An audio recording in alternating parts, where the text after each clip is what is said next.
പാകിസ്ഥാനിൽ Baloch liberation army train ആക്രമിച്ച് ബന്ദികളാക്കിയവരിൽ 157 പേരെ പാക് സൈന്യം മോചിപ്പിച്ചു. 100-ലേറെ പേർ ഇപ്പോഴും ബന്ദികളായി തുടരുകയാണ്. 30 പാക് സൈനികരും 27 ബലൂച്ച് ലിബറേഷൻ ആർമി അംഗങ്ങളും കൊല്ലപ്പെട്ടു എന്നാണ് റിപ്പോർട്ടുകൾ. പാകിസ്ഥാന്റെ തെക്കു പടിഞ്ഞാറൻ പ്രവിശ്യയായ ബലൂചിസ്ഥാനിലെ ക്വറ്റയിൽ നിന്ന് വടക്കൻ പാകിസ്ഥാനിലെ പെഷവാറിലേക്ക് പോവുകയായിരുന്ന ജാഫർ എക്സ്പ്രസ് ആണ് ഇന്നലെ ബലൂച്ച് ലിബറേഷൻ ആർമിയുടെ ചാവേർ വിഭാഗമായ മജീദ് ബ്രിഗേഡ് തട്ടിയെടുത്തത്. സ്ത്രീകളും കുട്ടികളുമടക്കം 450ഓളം യാത്രക്കാരാണ് ട്രെയിനിലുണ്ടായിരുന്നത്.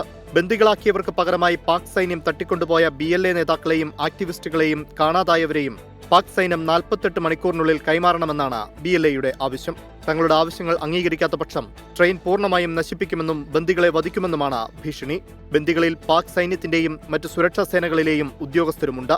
ബന്ദികളാക്കിയവരിൽ 35ഓളം പേരെ മലനിരകളിലേക്ക് കൊണ്ടുപോയിട്ടുണ്ടെന്നും മറ്റുള്ളവർ ട്രെയിനിനുള്ളിൽ തന്നെയാണെന്നും സൈന്യം വ്യക്തമാക്കി. ബന്ദികളെ മോചിപ്പിക്കാൻ പാക് സൈന്യം BLA സംഘത്തെ നേരിട്ടുകൊണ്ടിരിക്കുകയാണ്. പാകിസ്ഥാനിൽ നിന്ന് സ്വതന്ത്രമായി ബലൂചിസ്ഥാൻ എന്ന സ്വതന്ത്ര രാഷ്ട്രം സ്ഥാപിക്കാനാണ് BLA ലക്ഷ്യമിടുന്നത്.